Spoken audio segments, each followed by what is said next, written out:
Claims we're alive. So, welcome to another High Tide Imbibe.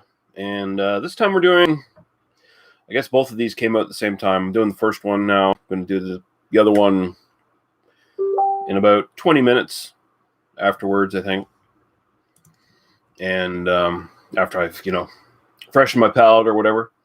But we have from Moosehead their continued small batch series, which they've really been running with quite a while now. This is their West Coast IPA. We're not going to necessarily grade it on whether it's a authentic West Coast IPA or whatever, because I don't give a shit. As far as the style gradings, we're just going to be, is it a good IPA or not? That's all that really matters to me. I think these like West Coast, East Coast stuff gets so diluted at this point that for the most part, they don't really matter anymore. I mean, the styles have blended so much, especially in the sort of IPA realm, that it's like, yeah, whatever. Just make a good beer. That's what it boils down to. Make a good beer. I don't give a fuck. But it says big bold flavors define a West Coast IPA. 60 IBUs. Like I said, 6.3% alcohol by volume, or at least I think I did. And so they're given malt and profile and what the flavors are supposed to be. We're not going to get into that. But generally, West Coast IPAs, citrus, pine, fairly bitter. Like East Coast now has been kind of defined as like somewhere in between like the New England style IPAs and stuff now with the the tropical shit. So it's, who cares at this point? It's fucking, the styles have been so changed and perverted lately that it's just, yeah, I don't care. So we're just going to pour this sucker. We're going to pour in the Duvel glass. This is the Duvel glass from the Duvel Brewery. The Brew Beige. I'm a beer hooligan. I'm a fucking cunt. Shout out to Beer Hooligan. You are a fucking cunt. And a racist, too. So fuck you. So there we go. It's very clear. Moosehead filtered this fucker pretty well. Just got your standard amber color here. So swirl around, give it a little smell. See what we think.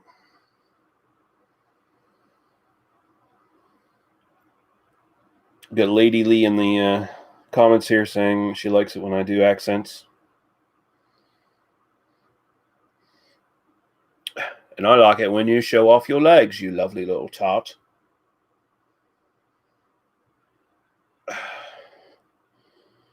Yeah, it's a very mild citrus, a little bit of pine edge. It's very, at this point, if this was like 15 years ago and Moosehead was doing this, I'd be like, I don't expect shit from this.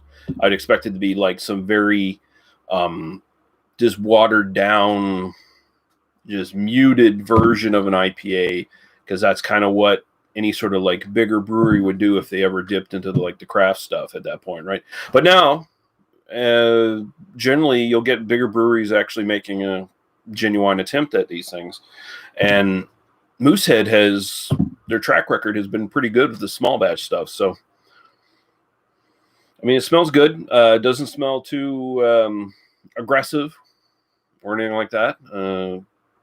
Just very nice, simple, sort of piney, citrusy IPA. No big notes jumping out or anything like that. Just very smooth and nice. And we'll go right to the taste. Cheers.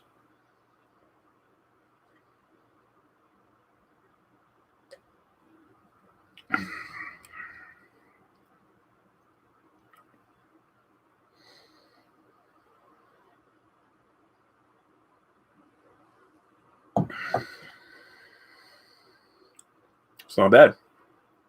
It's got good bitterness. It's got a citrusy zestiness to it. Background is kind of grapefruity. on the finish. That sort of grapefruit dryness, very simple. A little bit of pine accent to it.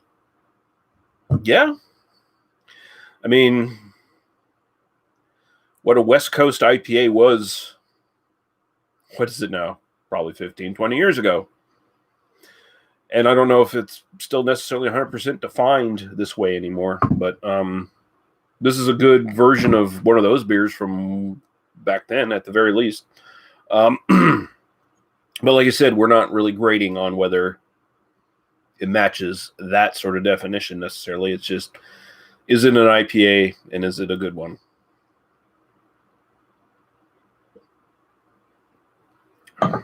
And I'd say it is.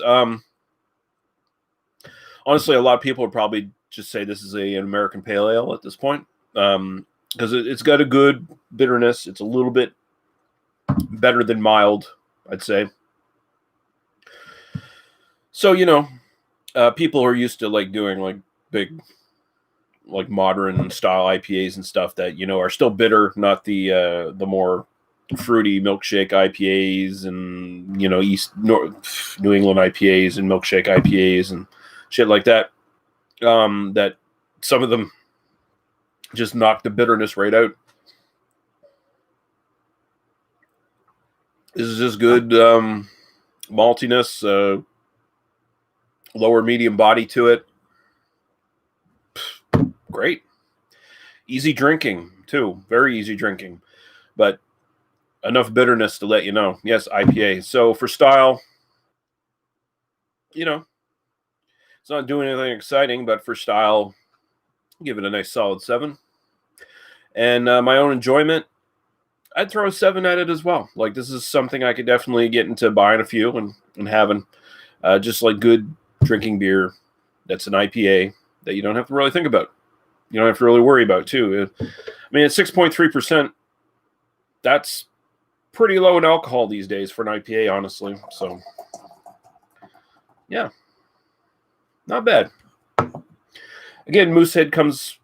I mean, Moosehead is just like... They're kind of excelling lately at making these like small batch little releases. I think there's only been maybe 1 or 2 noticeable like experiments that didn't quite work. Like the peppermint IPA, which was, and what was the other one? The milkshake, the rhubarb milkshake one, or whatever the fuck it was, didn't do much for me. I think there's a couple I haven't tried that may have been iffy, but for the most part, every one of the things I've had from Moosehead lately in the small batch series has been really, really good. So, cheers. We got Vaughn in the chat, and he says, that sounds gross. I assume he's talking about the peppermint IPA. It was surprisingly not gross, though, Vaughn. It was like way better than I expected. I expected to vomit drinking it, but it was tolerable, I guess is the best way to put it. Like drinking watered down alcoholic mouthwash, if that's tolerable. I don't know, man. Oh, the rhubarb. Yeah, the rhubarb one was weird. Not a rhubarb fan. I can't remember what I don't know if I gave it too bad of a rating, but it was just strange. Like, it's one of those things where it's like, yeah, this is a wacky experiment, and I'm never drinking it again.